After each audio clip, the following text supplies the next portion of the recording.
Got my breakfast for the day. Came out to this new cafe that they have here called the Art Cafe in Saudi Arabia. I love the retro vibe, the nostalgia action going on. Gonna get some work done out here. Definitely not a good place to do some laptop or paperwork here. I feel like I'm just gonna go to sleep. We can get away, maybe to Guatemala. Got me going deep, got me all in fresh water. Baby, when you laughing, is it cause you feel an excellent vibe?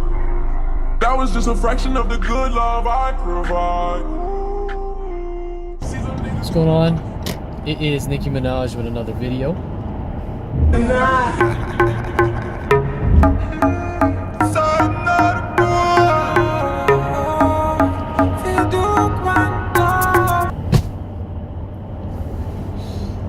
That was a hard whip.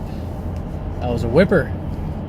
I want to talk to you guys about something a little bit dark, a little dreary.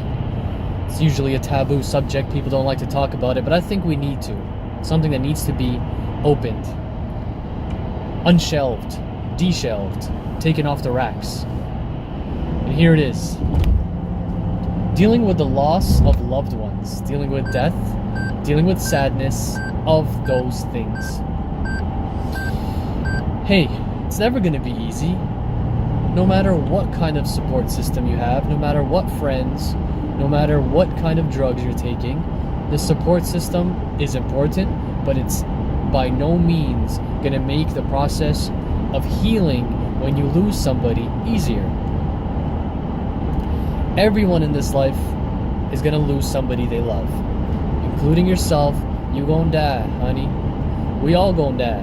And when we die, we have to make sure that we lived a life where we didn't hurt anyone else. We weren't a burden on anyone else. We don't have any outstanding loans, debts that we had to pay back to somebody. Essentially, you have to live on this earth with a clean slate, expecting that, today could be your last. And that's the reality. We live this life thinking that we ain't gonna die. We live this life thinking that we're immortal and that we, not all of us particularly, but a lot of scientists are out there working on technology to freeze our brains to come back in the future through cryo freezing or something. We as humans have this innate desire to keep on living. And that's fine, because that's a good thing. It means you love life. I love life. We all should love life. There's always something to live for. No matter how down you feel, how depressed you may be for whatever reason, you always have a reason to live. So never, ever think that if you're going through something in your life, or you're going through some kind of hardship, that it's better for you to just cut it off and take your life. Suicide is not the answer. But back to the topic at hand, is how do you deal with losing your loved one, losing your mom, your dad, your sister, your brother, your hamster, your cat, your girlfriend, your boyfriend, both friends. Simple, but not really. First mostly, you really need to accept that now. You have to accept that death is real now. That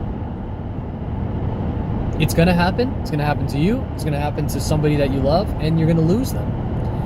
The number one thing that you need to do to make it easier for you to deal with the loss of somebody is to live in the moment now, so that when they pass away, you don't have regrets saying that I should have lived a happier life with them. I should have done this for them. I should have spent more time with them. This is important. This is really important, because a lot of times when you lose somebody, it's only then you realize the regrets, and you figure out that, hey, I should have done that while they were around, and now I can't do that, and I wish I was there for them. I wish I spent time with them. I wish I listened to them. Live in the moment now. That's number one.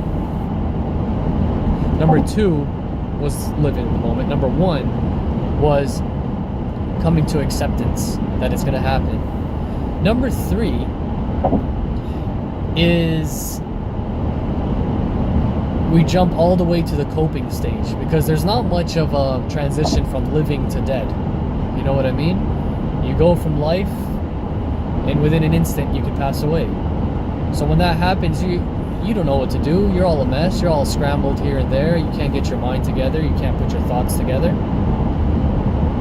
But what you do know after you go through the coping and understanding that they're not coming back, once you're past that phase,